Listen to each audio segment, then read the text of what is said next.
Era de madrugada en la Ciudad de México cuando la Comisaría Central recibió una llamada de emergencia. La voz al otro lado de la línea era temblorosa, vacilante, pero clara. Había un cuerpo en la azotea del edificio Mirador, en la colonia Roma. En pocos minutos, la patrulla 423 estaba en camino.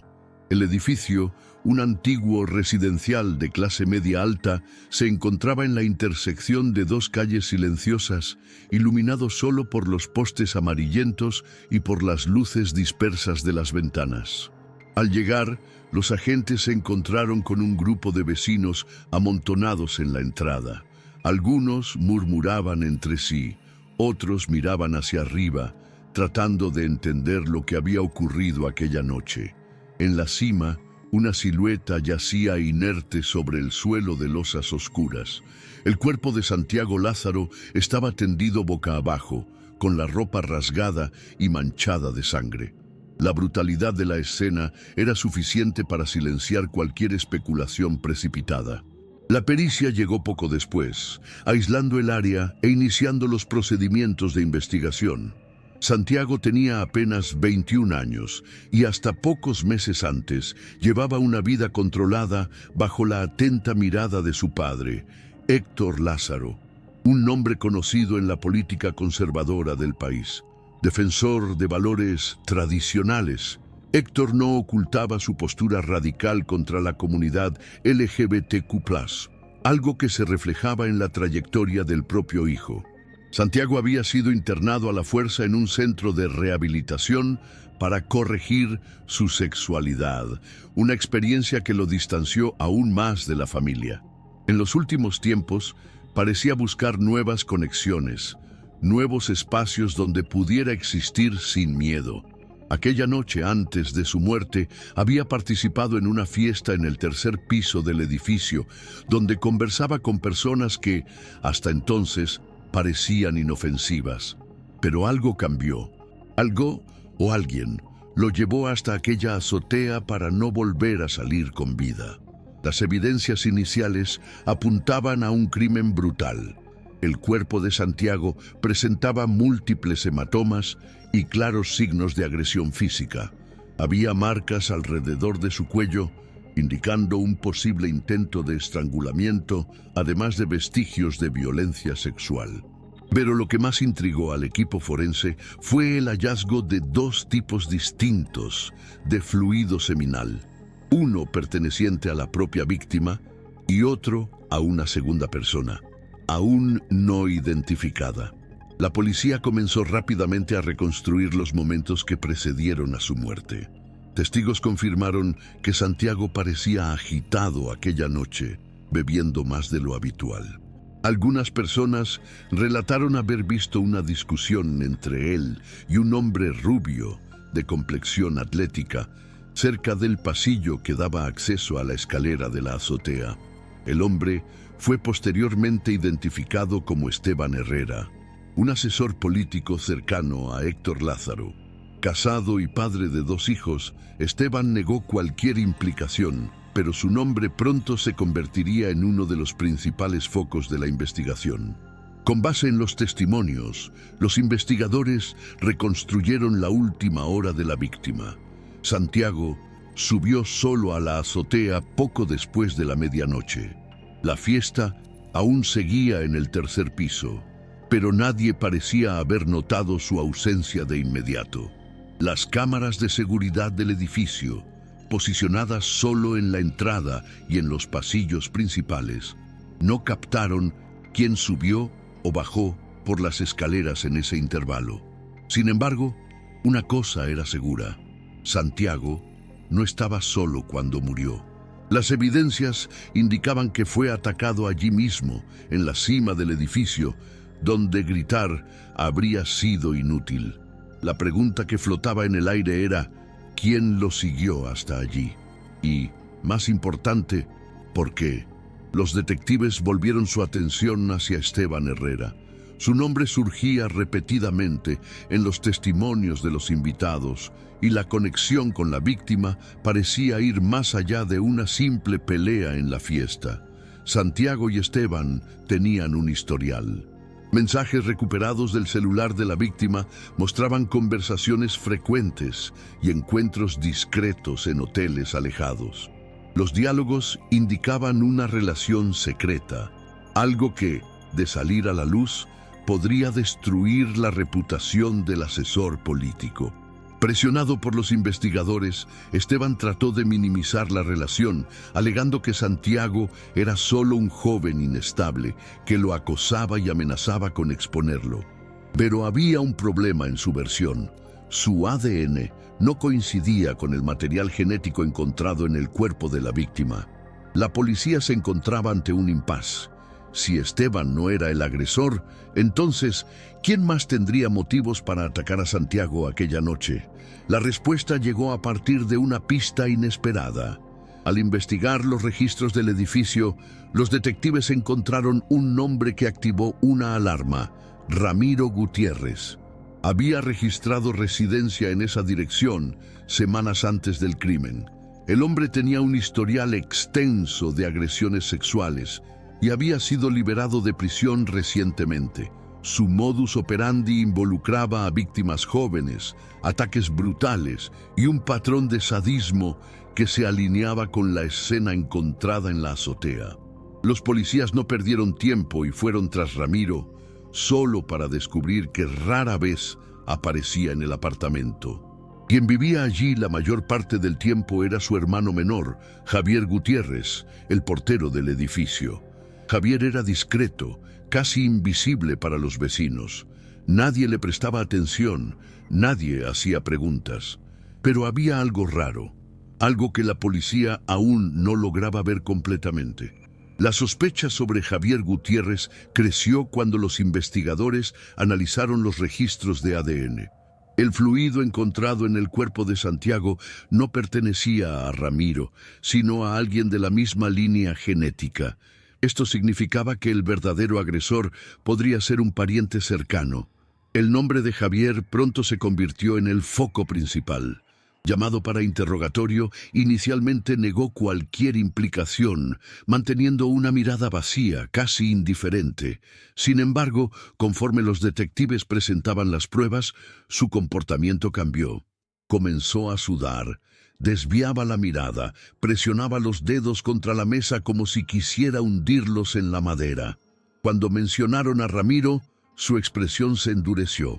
Fue en ese momento cuando la fachada se derrumbó. En medio de una respiración temblorosa, murmuró algo casi inaudible.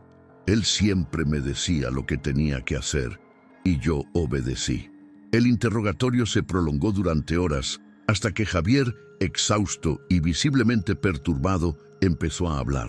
Describió una infancia marcada por abusos a manos de su propio hermano. Ramiro lo controlaba, moldeaba su mente, hacía que creyera que la violencia era inevitable.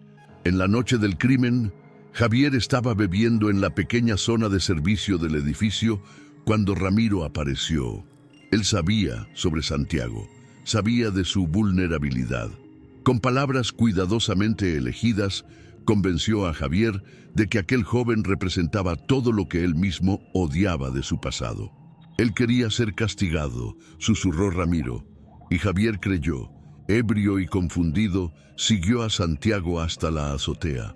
El resto de la historia la contó entre sollozos. Le dio golpes a Santiago, lo hirió, y en el clímax de su propia desesperación, cometió el acto que sellaría su ruina. La confesión de Javier Gutiérrez fue suficiente para su arresto inmediato, pero los detectives sabían que la verdadera mente detrás del crimen aún estaba suelta. Ramiro Gutiérrez había manipulado a su hermano durante toda la vida, moldeándolo para actuar como un reflejo de su propia perversidad. Los investigadores redirigieron sus esfuerzos para encontrar evidencias que vincularan directamente a Ramiro con el crimen. Analizaron sus llamadas, revisaron sus últimos desplazamientos y entrevistaron a conocidos. Poco a poco, comenzó a dibujarse una red de influencia psicológica. Ramiro nunca necesitó tocar a Santiago para ser culpable. Solo plantó la idea, alimentó la ira y soltó a Javier como un perro entrenado para matar. Sin embargo, Sin una evidencia concreta de su participación física, la acusación necesitaba un punto final que garantizara su condena. Fue entonces cuando surgió un detalle crucial. Javier mencionó, entre frases entrecortadas, que a la mañana siguiente al crimen, Ramiro apareció en su apartamento con una bolsa plástica. Dentro de ella había una sudadera con capucha ensangrentada que él ordenó que fuera quemada. «Si cuentas algo, nadie te va a creer. Siempre fuiste débil», fueron sus palabras. El problema para Ramiro era que Javier, incluso quebrado y manipulado, no tuvo el valor de destruir la prueba. La sudadera aún estaba escondida en un falso fondo en el armario del portero. La policía la encontró y los análisis confirmaron: la sangre era de Santiago Lázaro. Ramiro pudo no haber ensuciado sus manos directamente, pero ahora ya no había forma de escapar de la acusación de coautoría. Con la prueba definitiva en mano, la policía rodeó a Ramiro Gutiérrez en una operación coordinada.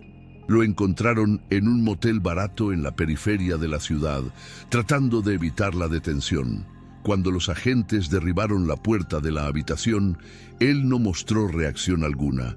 Solo sonrió, una sonrisa amarga y burlona, como si ya esperara ese desenlace. Durante el interrogatorio, Ramiro negó todo. Dijo que Javier era un cobarde y que estaba inventando historias para evadir la culpa. Pero las evidencias eran abrumadoras. Además de la sudadera ensangrentada, los registros telefónicos mostraron que Ramiro estuvo cerca del edificio la noche del crimen, algo que él había negado anteriormente. La fiscalía no tuvo dificultades para encuadrarlo como coautor del homicidio.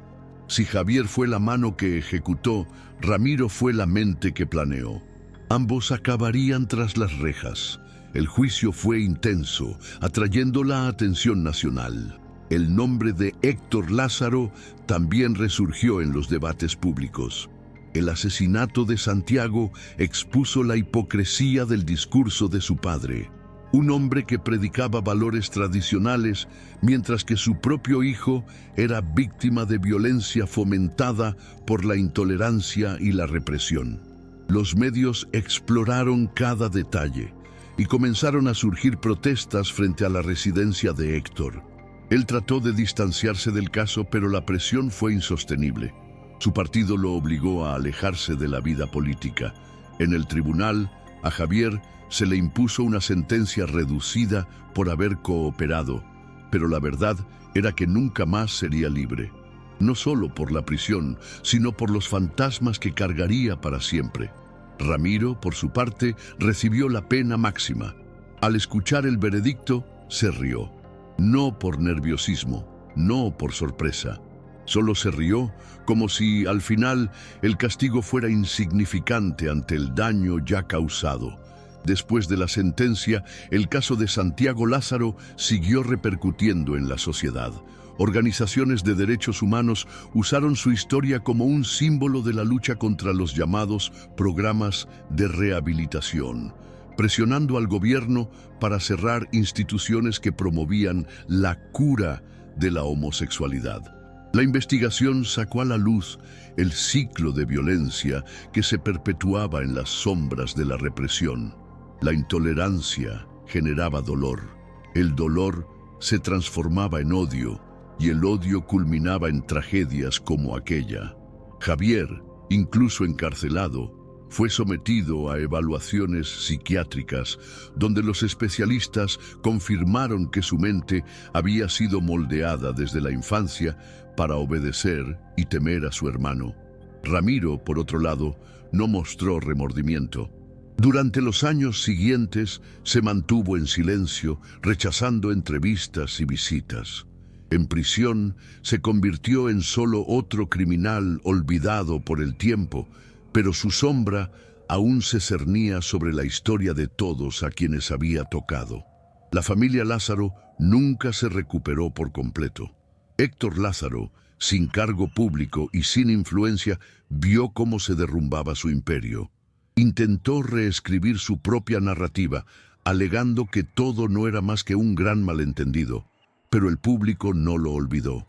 Su hijo Aquel a quien intentó corregir se convirtió en un mártir de una lucha que él mismo despreciaba. En la azotea del edificio Mirador, algunas velas aún se dejaban de vez en cuando. Personas que Santiago nunca conoció visitaban el lugar, dejando mensajes y flores, transformando ese espacio en un improvisado memorial. La vida siguió, como siempre sucede, pero el caso nunca fue solo otro crimen en los archivos de la policía. Fue un reflejo sombrío de una sociedad que aún luchaba contra sus propios monstruos, tratando, de alguna manera, de encontrar redención.